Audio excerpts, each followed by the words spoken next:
So Don, recently I've been having a lot of sellers for some amazing backcountry properties contact our office, and they're wanting to know if it's a good time to sell, what the current market is, what the current real estate trends are, and I was just kind of curious what your take is on it. Well, with respect to the current real estate trends, there's a lot of data out there that suggests that we've been in a price correction from about early 2018 to the present. So a couple of examples are that the median home price in San Diego County is now in the high 600s, but the median sold price is in the mid to high 500s. So there's about Wow. $100,000 discrepancy between what's being listed and what's being sold, or in other words, about a 20% difference. Yeah, that's huge. That's important to know. But overall, I would say that if you're looking at it like a real estate investor should in the long trend, the numbers continue to go up. For example, in 2012, the average price per square foot in San Diego County was a little over $200 a foot, and now it's approaching $400 per foot. And then some areas in San Diego County have kind of run out of control, and it skews the numbers a little bit. For example, Rancho Santa Fe prices have increased 27% over the last 8 or 9 years. So that's a huge increase in value. Yeah, absolutely. Well, wouldn't that be skewing the price per square foot?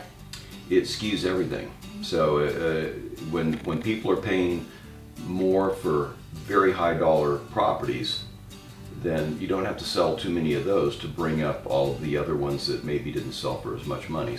Well, that's all very important information that we should be relaying to our potential sellers. Because of skewing the numbers, it'll help readjust their expectations to know that some of the information and statistics that are out there are not an accurate representation of what's really going on in our current market. Yeah, they're very open to interpretation. So, another thing to consider is that year over year, the number of transactions, even though the prices have risen, the number of transactions has fallen almost 5%. So that's indicative of a price correction. So the next question is, what do you do during a price correction? Yes. What do Okay, we so it's a little counterintuitive from my perspective. I think when you're in a price correction, particularly like the ones that we're seeing now, it could very well be the case that going forward we're going to see another run-up because of all of the demand that's been sitting on the sidelines kind of waiting for prices to correct and come down.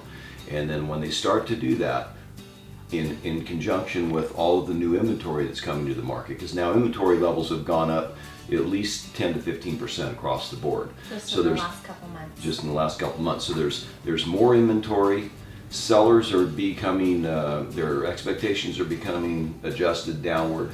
And as soon as the downward expectation of the sellers and the influx of new inventory comes, you're going to see a lot of demand start to come to the market.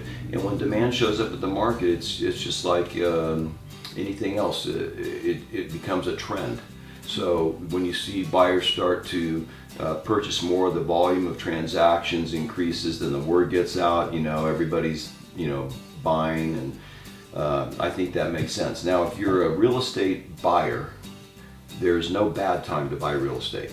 There are only bad real estate buys. So this is probably a very good time to look at buying, because now you've got kind of flat prices, you've got an infusion of inventory, and now is when I would be shopping if you're in the market to buy property.